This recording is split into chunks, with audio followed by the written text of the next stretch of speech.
Thank you very much. The Honorable M. Bakre.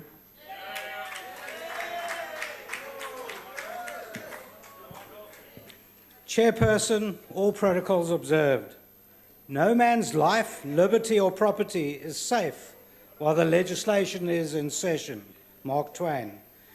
Minister, the domestic workers still can't access workmen's compensation. You've kept an apartheid law alive. We have seen the latest report from the Statistician General that youth unemployment was strongly linked to those who have not completed matric, with 57% without a job compared to 38% unemployed matriculants. We also saw that less than 20% of black Africans between the ages of 25 and 34 are in skilled occupations. Happily, the study found the youth in the Western Cape were unlikely to move to other provinces and that employment was at its best in the Western Cape. We are sitting on a powder keg while the Minister, the Honourable Minister Oliphant, is in Wonderland. With deference to Alice in Wonderland, our Minister, the Queen of Hearts, who is aloof, haughty and arrogant, has not been only absent from some of the major strikes, but has been completely hands-off in the disastrous situation in the Compensation Fund. In an interesting Supreme Court of Appeal case against the Department of Labour, Judge Meyer had the following to say, and I quote, "It shows the utter disdain of the Commissioner, a senior state official entrusted with a vitally important social welfare responsibility and vast public funds, unnecessarily wasted by persistently contemptuous conduct for the court, its procedures and its orders. The worst affront to the court is that he could not even be bothered to explain why he repeatedly failed to comply with this order. I can only agree with the appellant that the Commissioner's conduct was scandalous and deserving the strictest censures possible. It proved its case warranting the committal to prison beyond a reasonable doubt." That's our Commissioner. If you go down to the woods today, be sure for a big surprise. Walking through the Auditor General's report on the Compensation Fund is like a journey through the 100-acre wood looking for Pooh's house.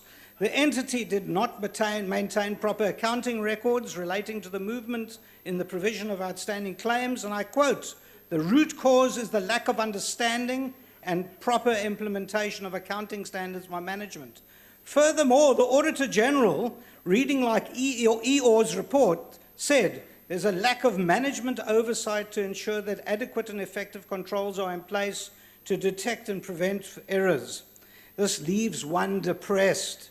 The fund has outstanding claims in excess of 10 years, and many in the medical profession have just refused to see any further compensation fund patients as they just never got paid.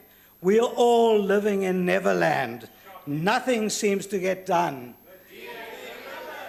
This leads us to the land of Oz, where we're all looking for the wizard, the new Commissioner of the Fund.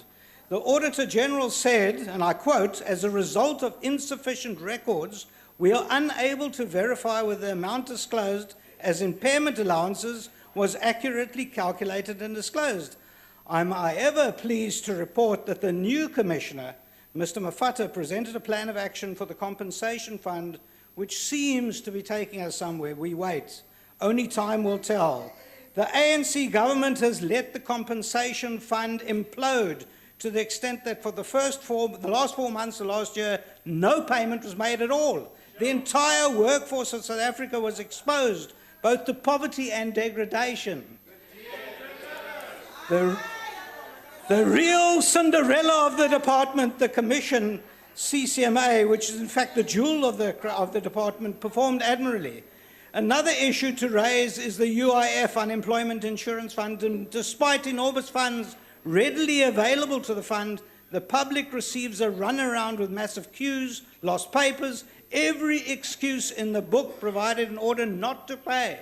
Hopefully this too will see some improvement with the proposed amendments in the offing. Cruella de Vil, our chairperson, comes to mind when we understand the lack of attention to job creation and certainly the onerous legal environment placed on business and in particular small business. The 101 Dalmatians are nothing compared to the millions who are job seeking.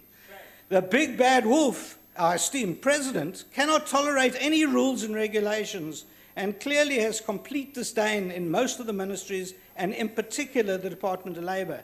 Despite the fact that Red Riding Hood has voiced her opinion loudly and plaintively, the big bad wolf tends to huff and puff. In a Pollyanna-type session, we keep hearing that the ANC has a good story to tell, despite the fact that we're going backwards vis-à-vis unemployment, and the only jobs that are available are jobs for pals. One hopes and prays that the citizens of our country stand at the polling booths on the 3rd of August and understand that the current dispensation will not change unless they place their cross to allow for a DA dispensation that will move us away from a cocktail of disasters. The Labour Department must try to ensure that there's an enabling environment to job creation and move away from a plethora of stringent labour laws, regulations and red tape. The time to vote for the DA is now urgent. Point of order. The Labour Department must try to ensure that there's an enabling environment for job creation and must move away from the plethora of stringent labour laws, regulations and red tape.